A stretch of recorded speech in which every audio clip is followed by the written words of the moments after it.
Okay, welcome to part two of the summer material here. We're going to go over net-ionic equations.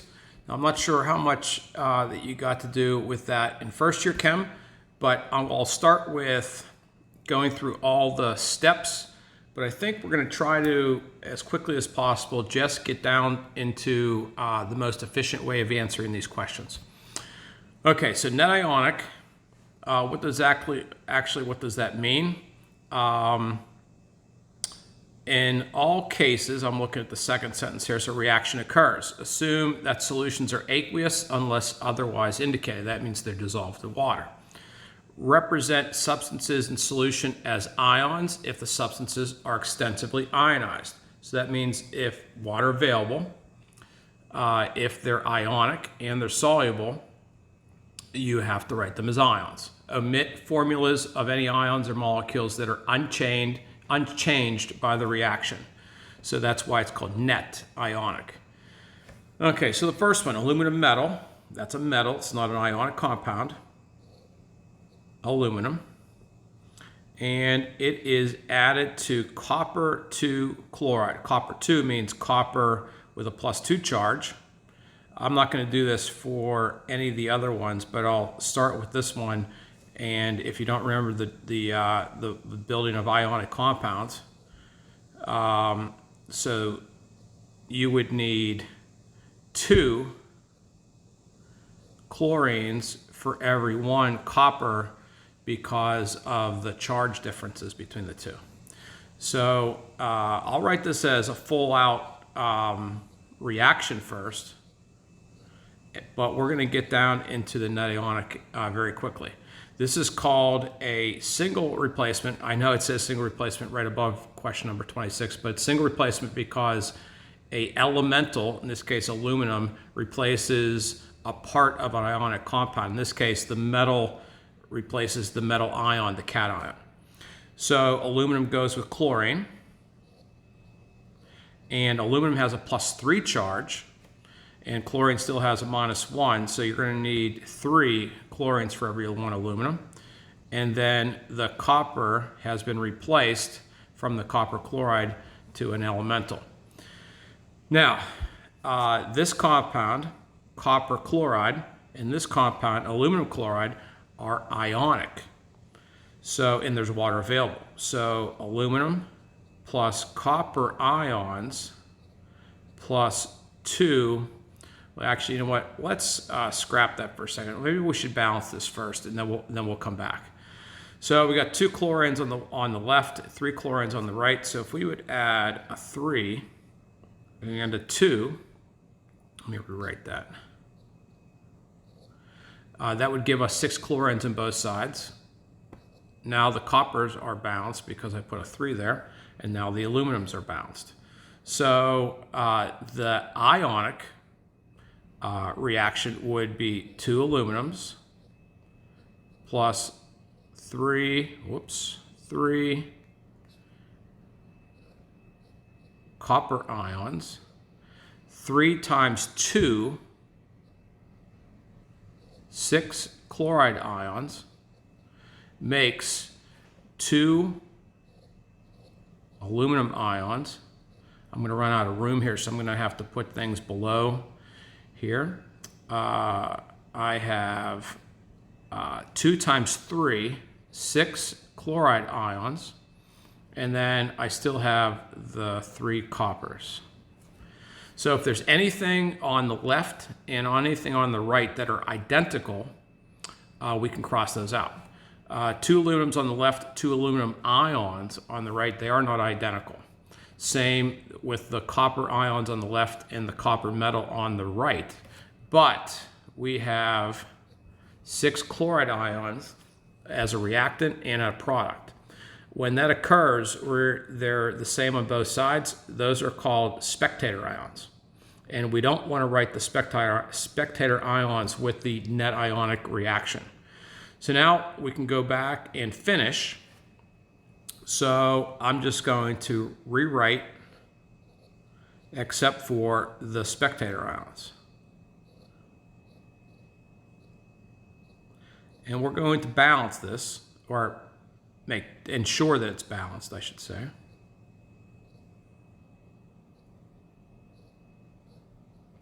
Okay, so on the left we have 2 aluminums. On the right we have 2 aluminum ions. Aluminum is now balanced. On the left we have 3 copper ions. On the right we have 3 coppers.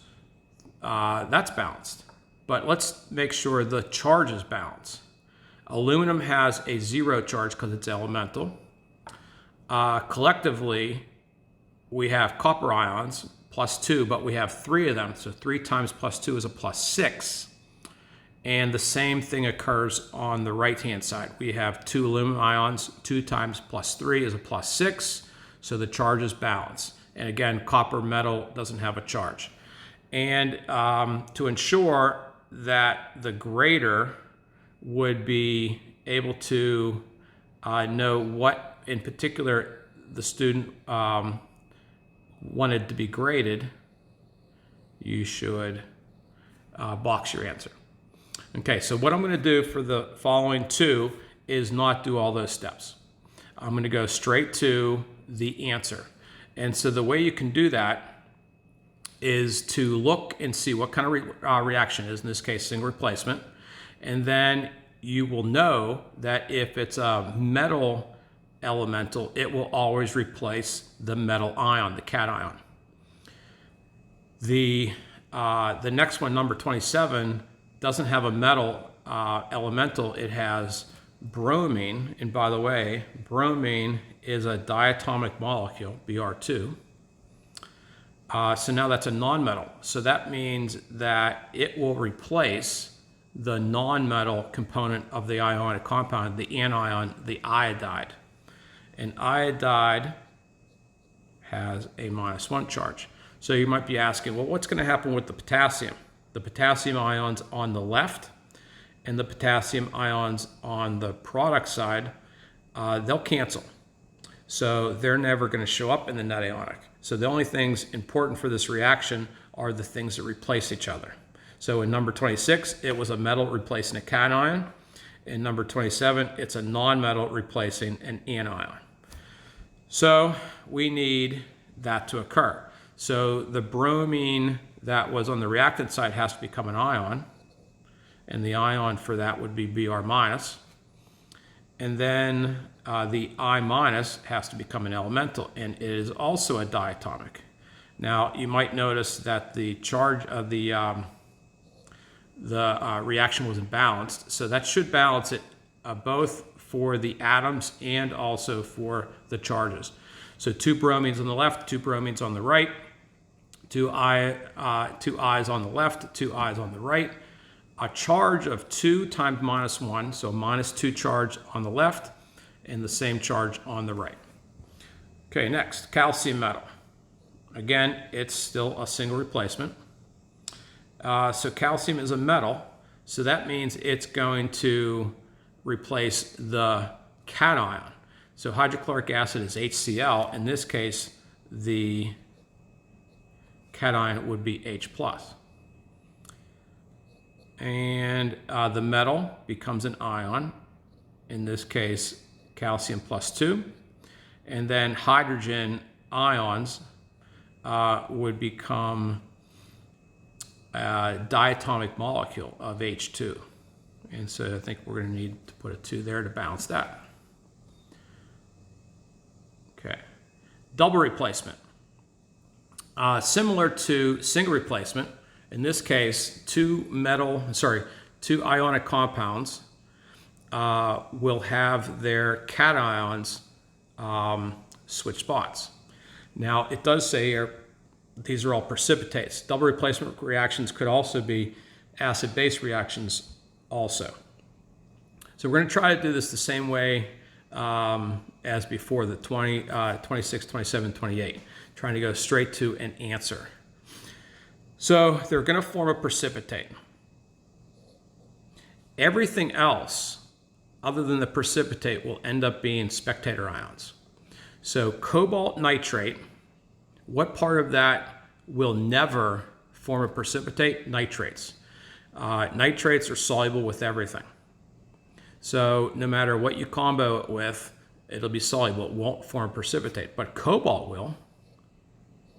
So let's put cobalt in there.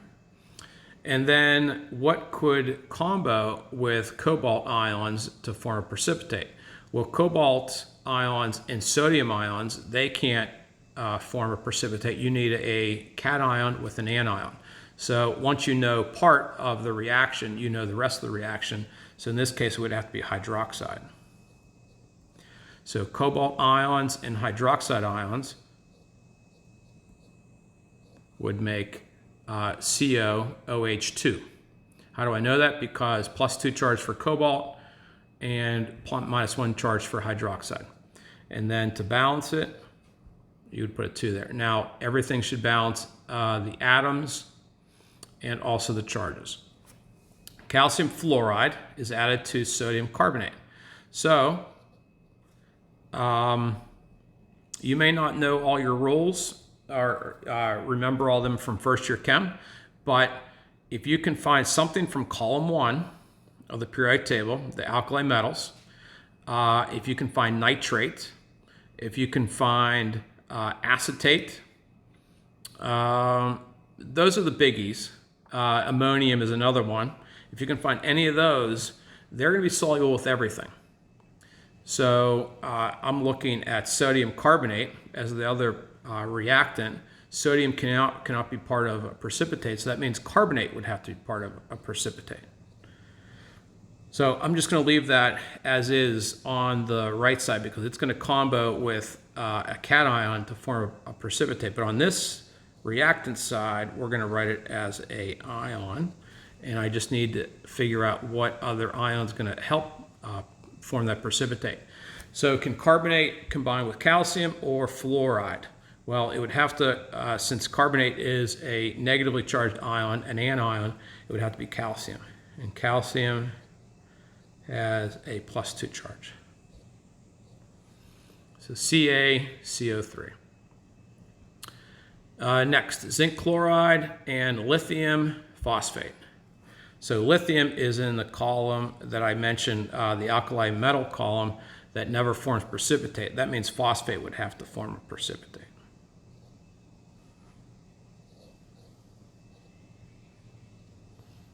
And we would need the cation to help form that. And zinc has a +2 charge. So now this one's a little trickier to make the ionic compound, but I think you're going to need, I don't know if you ever learned the drop-down method. And if you just take those numerical values of the charges and drop those down to the other side, that would be the correct number of ions you would need. Let me clean that up a little bit. Okay, I'm going to go back and erase these arrows because they're kind of getting in the way a little bit. And it looks like we had 2 phosphates, and it looks like we had 3 zincs. And if you look at the charges, 3 times 2 for zinc, that's 6 + 6. 2 times 3, 2 times a -3 for phosphate, those charges would balance each other out for a total of 0. And on the right side, we have 0. Okay, acid base. Again, I said that was another form of double replacement. In this case, not forming a precipitate, but likely forming water. The tricky thing with acid and bases is that if the acid or the base is a weak acid or base, we are forced to write it as a molecule, as a molecular compound, as opposed to writing as ions, because it doesn't fully dissociate. It only partially dissociates. And hydrofluoric acid is one of those. So we're not allowed to break that up into ions. It does ionize a little bit, but not completely. You're just going to have to memorize those. The big 3, by the way, that fully ionize, there's a few other ones on the list, but these are the ones that you're going to most likely see. Okay. So we have hydrofluoric acid, sodium hydroxide, anything that's hydroxide from column 1 or column 2 is a strong base. So we can break those up. And what part of that would make water? It wouldn't be the sodium ions, it would be the hydroxide ions. And the H from HF and the OH, when I say H, the H plus from HF and the OH minus will form water. And then what else is left over? Well, it's fluoride ions. And so does everything balance? We have two H's on the left. We have two H's on the right. We have one O on the left, one O on the right. We have one F on the left, one F on the right. We have a total charge of -1 on the left. We have a total charge of -1 on the right. You need to do all those checks to ensure that you have this right. Okay, so sulfuric acid, that's one of my strong acids. So that's going to fully dissociate. It's going to fully dissociate into H positives and sulfates. So what's going to make this an acid-base reaction? It's going to make water. So what part of H2SO4 would make water? It would be H positive. And don't worry that it's H2SO4. We'll worry about balancing after we're all done here. Okay, and we have calcium carbonate. Calcium carbonate is ionic. There's water available because it said sulfuric acid in acid rain. So there's lots of water available, but calcium carbonate is insoluble. So because it's insoluble, you're not allowed to break it up into ions. Okay, so I said that you're going to make water. I don't know if you can see that there is all the components to make water from the materials on the reactant side. And I can't say 100% of the time, but I can say a lot of the time that if you have the components to make water, you will very likely make water. Another chemical, by the way, you probably didn't do this particular reaction ever before, but you did a reaction similar to this maybe when you were in elementary school. You took baking soda or baking powder, both of them would give you the same results, and you had vinegar, and when you add those two together, you made a lot of bubbles. So does H2O make bubbles? Well, if you're boiling water, I guess it does, but you're not boiling water in that case. So what could be these bubbles? It would have to be a gas. And what components of these things are left, not counting the H2O that we already accounted for? Well, there's some CAs. I don't think that's going to be a gas. There's some C. There's a C, and there's some O's. Oh, maybe carbon dioxide, and that turns out to be the gas that you would have made in elementary school, and then that's the gas that you make in this case. So let's go back for a second. If you have the opportunity on the reactant side, if you have the components to make water and or carbon dioxide, you likely will. It's not going to be 100% of the time, but it's going to be very common. What else is left? Well, we didn't account for the Ca. So if I wrote Ca just like this, and let's put a 2 here. So why did I do that? Because I have two H's on the left, two H's on the right. It looks like this is balanced, but it's not. It's not. We're going to have to adjust this a little bit. Two H's on the left, two H's on the right. One Ca on the left, one Ca on the right. One C on the left, one C on the right. Three O's on the left. We have an O from H2O, and we have two more O's from CO2. That makes the oxygens balance on both sides. But we didn't account for charges. On the left, we have 2 times a plus. That's plus 2. And then no other charges. So that doesn't balance. So that means this is wrong. And it's not wrong by much. It's wrong in that we didn't make calcium metal. We made an ion of calcium. Now, if you look at that, that balance is perfect. And you wouldn't notice that unless you went through all those steps for balancing. Okay, magnesium hydroxide. Magnesium hydroxide is in the second column of the periodic table. Magnesium is in the second column of the periodic table. So therefore, it's a strong base. So you are perfect to write this as hydroxide. Hydrochloric acid is a strong acid, so that breaks up. And you can write that as H positive. Now, where did the other parts go? Where did the magnesium ions go? And where did the chloride ions go? Those are not responsible for acid-base reactions. They're kind of along for the ride. They're spectator ions. So if I did it long ways, you would see that they would be ions on the left and on the right, and they would get canceled, and you would be they wouldn't be part of the Net-Ionic reaction. So we have an OH minus and an H plus. That would make, and by the way, some people write water like this to show that the H positive and the OH minus come together to make water. That's not my style, but that is an acceptable style to use if you want. And there is my water. By the way, there's other individuals that write this a little bit differently, and it's equally correct because there's another school of thought. So magnesium hydroxide, magnesium or anything else in the column 2, the alkali earth metals with hydroxide would make it a strong base. But it turns out that many of the items from column 2, when they're combined with hydroxide, are not really extremely soluble. So some people argue that maybe we should write this as magnesium hydroxide.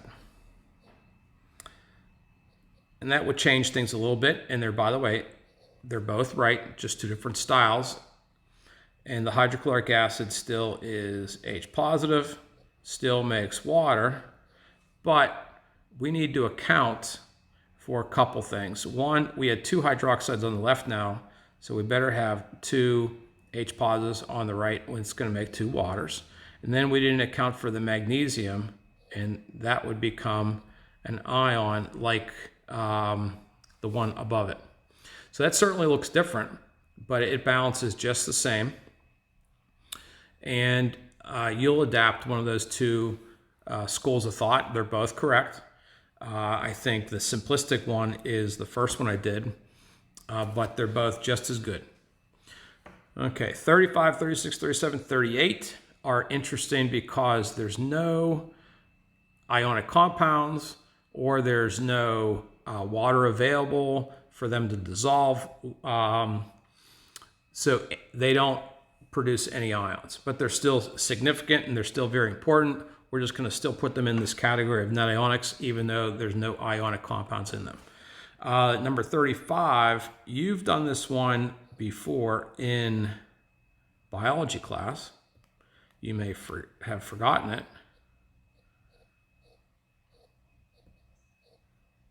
Anytime you burn anything, you have to burn it with oxygen gas. In this case, it says it's combusted with oxygen, diatomic molecule, but it's not always going to say that. So if it is a combustion reaction, you have to assume that one of the reactants is oxygen gas. Produces usable energy. Well, energy doesn't go into these reactions. In biology, you wrote it maybe as a product with some ATPs, but we don't need to do that in our class. Looks like we have all the components to make carbon dioxide. There's some C's and O's on the reactant side, and there's also the ability to produce water because we have the H's and O's on the reactant side. And I don't know if you are familiar with the balance in this one, but it's a 1 to 6 to 6 to 6 ratio. And if you go through all the atoms, you'll find that that's balanced. Hydrogen and oxygen gases, those are diatomics. So you have to memorize your Brinkelhoffs. That's Br2, Cl2. This is probably not in the same order as Brinkelhoff.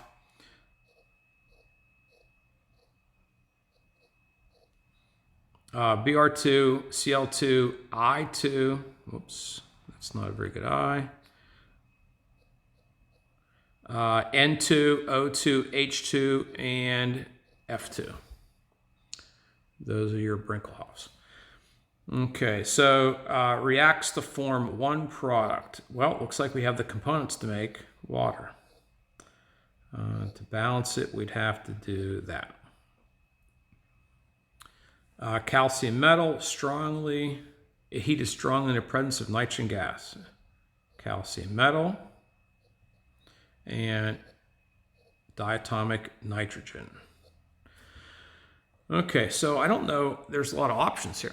So we have a metal and we have a non-metal. So I think it's going to make an ionic compound. And the charges, calcium has a +2 and nitrogen has a -3 charge.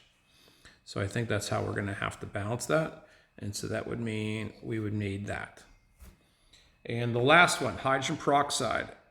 Peroxides are, this is the polyatomic ion for peroxide. Decomposed, that means that it doesn't have any other reactants. And by the way, this reaction can occur when exposed to sunlight. It can occur when you expose it to a cut. Some people use this to disinfect cuts. You can use yeast to make this reaction occur. It occurs on its own, by the way, just very slowly if you don't have any of those other items. So what do we got here? Looks like we have the components to make water. Well, did we account for everything? No, we didn't account for one of the O's. So could we do that? Well, not water, oxygen gas is a diatomic molecule. So we'd have to do that, which that ruins the balancing. So we'd have to do that to balance it. Okay, so that concludes Net-Ionics, and we'll keep looking at Net-Ionics all year. So this isn't our one and only opportunity for this. If you have any questions, you can email me, or if it's school, you can come to see me. Thanks.